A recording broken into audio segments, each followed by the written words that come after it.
And of course, up to bat, as we say in New York, is Dr. Olek Netzer. Please.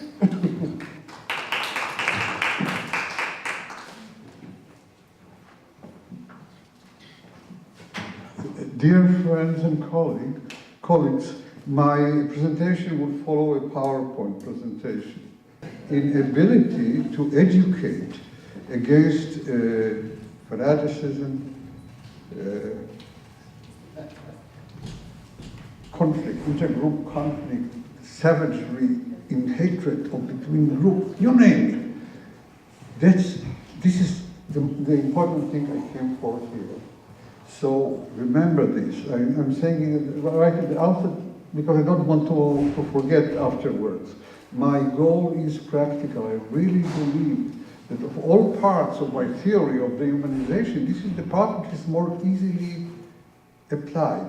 If you get this PowerPoint, you naturally know everything important for it to start and build other blocks with you. And also, you can, I know that not everyone here is in education, but you have friends and colleagues, and that you can invite them to your own private place or whenever, or to show it to students. Just PowerPoint presentation, please.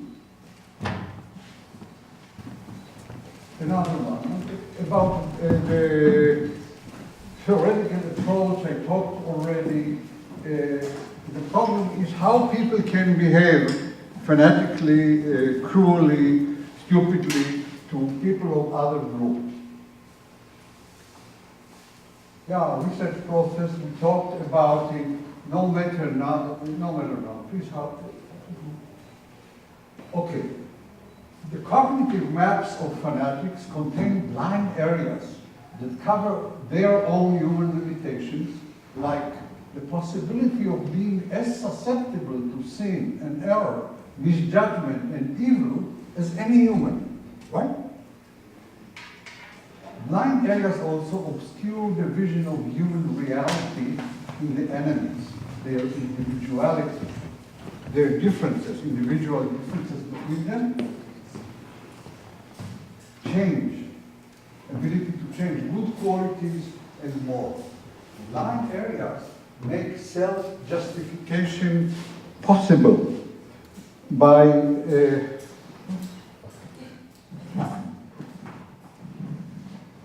dehumanization of both self and others who are by that excluded from one's moral consideration. See the blind areas. That's good. That also I have in my files. You can get the whole syndrome of blind areas and pattern beliefs which are corresponding to people who are blind to see other possibilities. The fact that we, that means the nation, the people, the country, the state, is an abstract term, and that in reality, only individual human beings exist. The danger of herd mentality, of too much collective identification and too little self-identity. I know it very well because the Jews among whom I live, I come from Israel, they are the chosen people. And believe me, it is associated with seeing others as putting them down. Oh, now I have even the quotation of Michel Foucault, somebody presented, that we do it in order to denigrate others. This is a blind area, or the possibility of having too much national pride, feeling unjustifiably superior to others. The possibility that we might not be right and not entirely right in our conflict with them. That's a blind area. Fear of sinning with regard to them. The possibility that we, in some instances, are as guilty as them or some other nations, and that we could sin against them now or in the future. The possibility of it is a blind area. the possibility that we lose the war. I was reminded in the presentation of the Croatian lady that Milosevic, this person who said that he was convicted of ethnic cleansing and mass murder, he threatened the European Union that the Serbs would bomb their cities. They did it. Anyhow,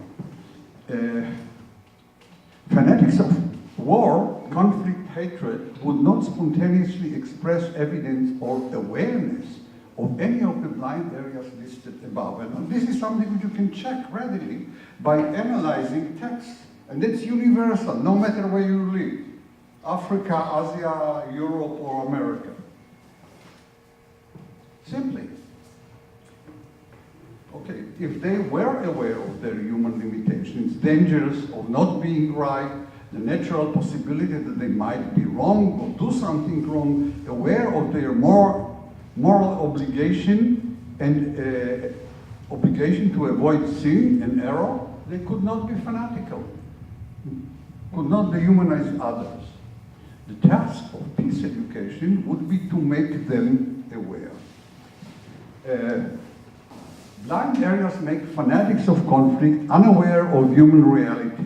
How do they see the world of conflict? How do they reason? Thus, we always good, right, them always bad, guilty, irrespectful of what we do in practice or of they do in practice. Evidence that is not in harmony with this fantastic view falls into a blind area. Whatever does reach awareness rolls along fixed channels of reasoning called patterned beliefs to the conclusion that, yes, in this case too, we were right and they were guilty. Basil, please. How do they see themselves? We, patterned beliefs. We are better, superior to others. We are brave fighters, patriots. The common good is the supreme value. Individual good is less valued. War, blood, death, victims are not just means to secure human life, but values in themselves. Basil, please. How do they see them? Well, this is something which you probably know. You are well familiar with war propaganda and hatred propaganda. They are bad by nature, savages, animals, idolaters, subhuman, inferior race, inferior culture, like snake eaters, frog eaters, dog eaters, pig eaters, etc.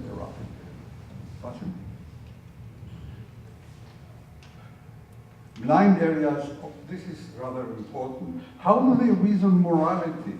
Their blind areas cover the moral obligation itself, measuring whatever we do to them and whatever they do to us with the same yardstick. The danger of sinning against them, the possibility that we do unto them what would be as bad as what they do unto us. That's a blind area. The personal duty of moral conduct in relation to them, and the fact that there is a moral judgment, there is no moral judgment other than the fact that of individuals like oneself. The pattern beliefs corresponding to this is I only follow orders, or everybody does that, or objectively it is so and so. So somebody assumes being to coming from some source which is not individual human being like oneself. The fact that means and goals exist only as abstract concepts in our mind, and in reality, only individuals like ourselves can justify or not justify anything. That's perhaps the deadliest blind area in my lifetime, the 20th century. The whole communist revolution, etc., and many, many others. The the goal justifies the mean. You heard this, right?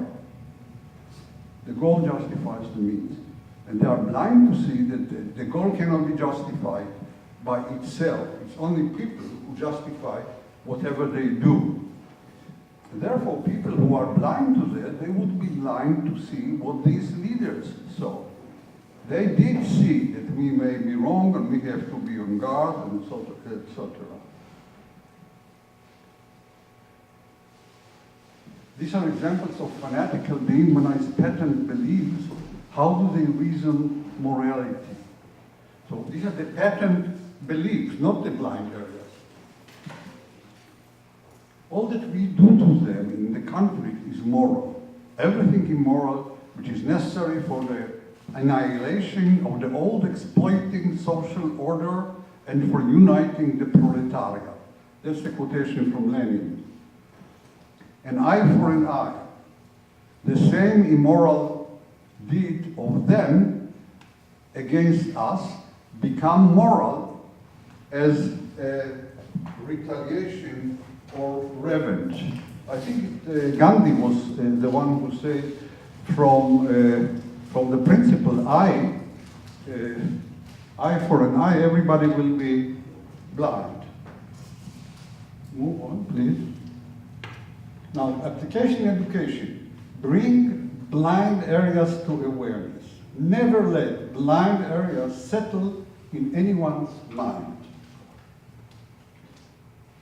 The dehumanization syndrome, here in writing with me for you, is the tool to work with.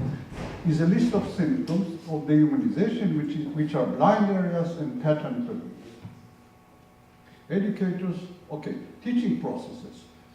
For example, the most basic is analysis of text.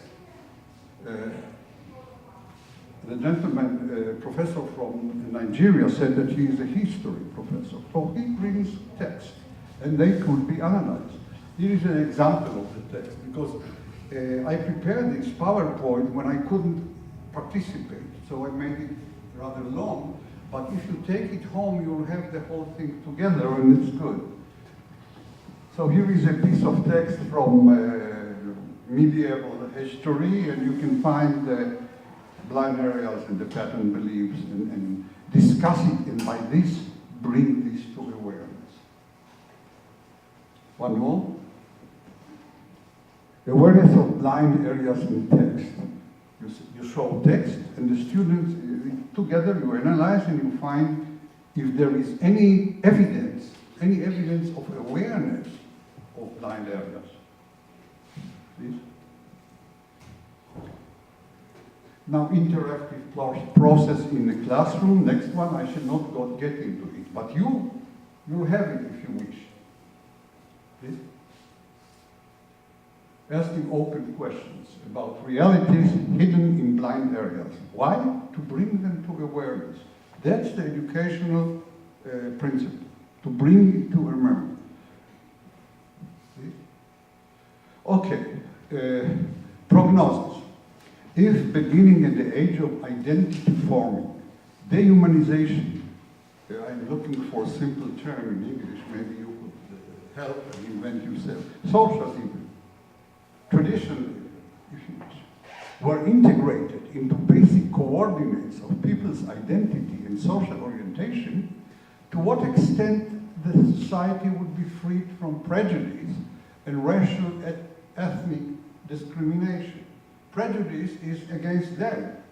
Blind area is seeing them as individual. If you bring it to awareness, to what extent one can be prejudiced? You know, white dog never would be prejudiced against black dog because it doesn't have those ideas in their head. They cannot abstract groups.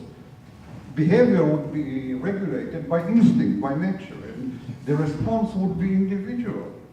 Okay. To what extent would war be regarded as an option for resolving conflict in a society well-informed and used to detect the characteristic blind areas and pattern beliefs of the humanized irrationality? Would application of the dehumanization theory in education affect politics and society? It will. But that claim needs to be validated by teachers and educators like you, who would have the resolve to put it to test in your practice. Thank you.